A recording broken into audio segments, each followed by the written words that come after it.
क्या कविता सिर्फ सुंदर शब्दों का खेल होती है या कविता केवल प्रेम, प्रकृति और भावनाओं की दुनिया तक सीमित है? अगर कोई कवि व्यवस्था के सामने झुकी हुई मानसिकता को सिर्फ कुछ पंक्तियों में नंगा कर दे, अगर कोई कवि व्यंग में ऐसी आग भर दे कि सुनने वाला मुस्कुराए भी और भीतर से बेचैन भी हो जाए, तो समझ लीजिए आप सुरेंद्र स्निग्ध को पढ़ या सुन रहे हैं। आज हम बात करेंगे एक ऐसे कवि, चिंतक और साहित्यकार की जिनकी कविता समाज के सबसे असहज सच को हमारे सामने रख देती है। आज उनका जन्मदिन है।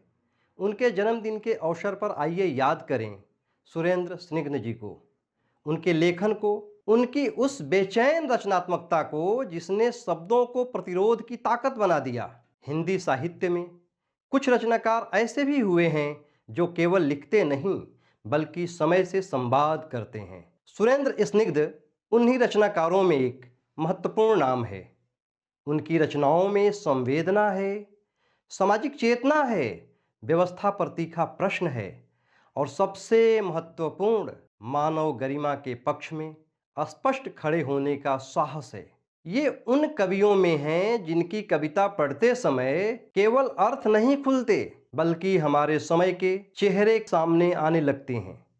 उनका लेखन हमें बार बार यह सोचने पर मजबूर करता है कि क्या हम सचमुच एक जागरूक समाज में जी रहे हैं? क्या सत्ता और समाज के रिश्ते स्वस्थ हैं? क्या आम मनुष्य की गरिमा सुरक्षित है?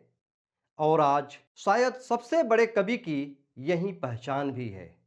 वह आपको असुविधा में डालता है, सवालों से भर देता है, आपको बेचैन कर देता है। सुरेंद्र जी की कविताओं की सबसे बड़ी ताकत उनकी सीधी एवं गहरी भाषा है। उनके शब्दों में, उनकी रचनाओं में न केवल एक तीखा व्यंग है बल्कि एक प्रहार है। वह केवल हंसाने के लिए नहीं आता, वह भीतर छिपे डर, चुप्पी और अंधभक्ति पर चोट करता है।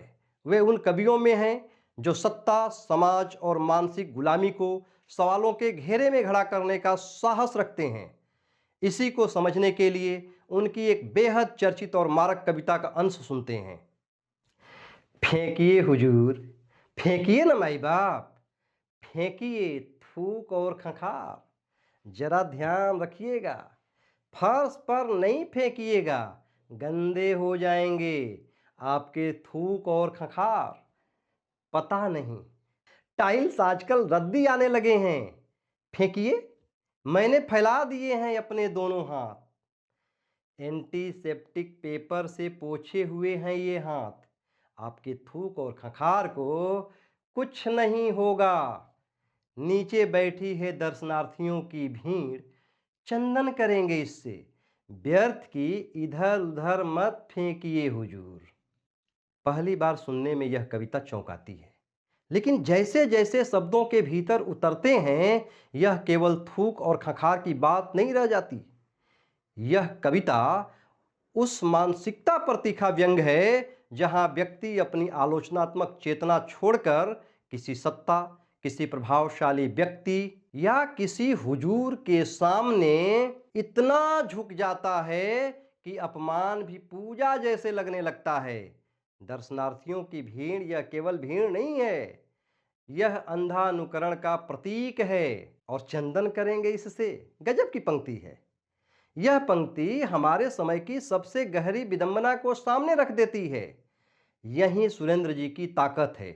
वे सीधे भाषण नहीं देते बल्कि कुछ पंक्तियों में पूरे समाज का एक्सरे हमारे सामने रख देते हैं। आज सुरेंद्र स्निग्ध जी के जन्मदिन पर हम उन्हें केवल शुभकामनाएं ही नहीं दे रहे हैं बल्कि उनके लेखन को पढ़ने, समझने और आगे पहुंचाने का संकल्प भी लेते हैं, क्योंकि ऐसे रचनाकार केवल साहित्य नहीं रचते, वे समाज की चेतना को जीवित रखने का साहस रखते हैं। सुरेंद्र जी को जन्मदिन की हार्दिक शुभकामनाएं। उनकी लेखनी इसी तरह सवाल पूछती रहे, समाज को आईना दिखाती रहे और आने वाली पीढ़ियों को सोचने की ताकत देती रहे।